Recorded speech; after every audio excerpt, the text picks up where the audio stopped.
economic will, there is a feasibility. way. Your There is Lordship. a will, there is a way.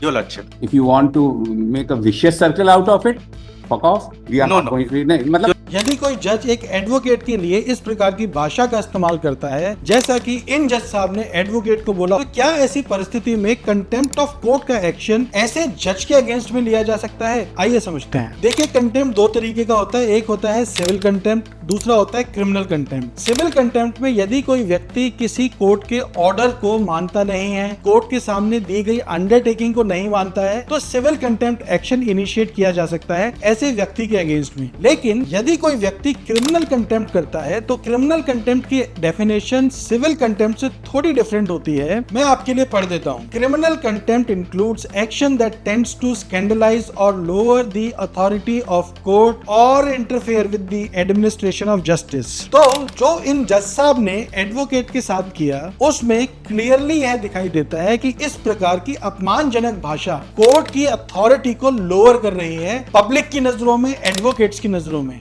दो कारण है। पहला कि बार और बेंच यानी कि कोर्ट और एडवोकेट्स के बीच में म्यूचुअल रिस्पेक्ट होना जरूरी है। जो जजेस एडवोकेट्स के साथ में रिस्पेक्टफुली बात नहीं कर सकते उनको बेंच पे रहने का कोई अधिकार नहीं है, क्योंकि जब तक बार एंड बेंच दोनों म्यूचुअल रिस्पेक्ट के साथ एक दूसरे की मदद नहीं करेंगे तब तक जस्टिस को अचीव करना बहुत ही मुश्किल हो जाएगा। देखिए, हर कोई लॉ का एक स्टूडेंट होता है। जो एडवोकेट होता है उसका काम होता है कि वह कोर्ट को असिस्ट करे एक प्रॉपर तरीके से, कि कोर्ट सारे फैक्ट्स को समझे, लॉ को समझे, और सब कुछ समझने के बाद में जो भी फैक्ट्स एंड सर्कमस्टेंसेस हैं केस के, उनके आधार पे एक जस्ट डिसीजन जो उस केस के लिए रिक्वायर्ड है उसको करे। लेकिन इस प्रकार की अपमानजनक भाषा यदि जजेस एडवोकेट्स के लिए इस्तेमाल करेंगे तो कोई भी एडवोकेट इसको एप्रिशिएट नहीं करेगा और इस प्रकार की भाषा हाईली कंडेम की जाती है। लेकिन जब हाई कोर्ट से ही इस प्रकार के अपमानजनक शब्दों का उपयोग हो रहा है तो एडमिनिस्ट्रेशन ऑफ जस्टिस में तो रुकावट है ही, साथ में यह शब्द, यह जज साहब केवल अपनी नहीं पूरे इंस्टीट्यूशन की अथॉरिटी को कम कर रहे हैं। इसीलिए कंटेम्प्ट ऑफ कोर्ट एक्शन इनके अगेंस्ट में मेंटेनेबल ठहर सकता है। लेकिन अब देखने वाली बात यह है कि क्या जजेस के अगेंस्ट में सुप्रीम कोर्ट कंटेम्प्ट एक्शन इस परिस्थिति में इनिशिएट करता है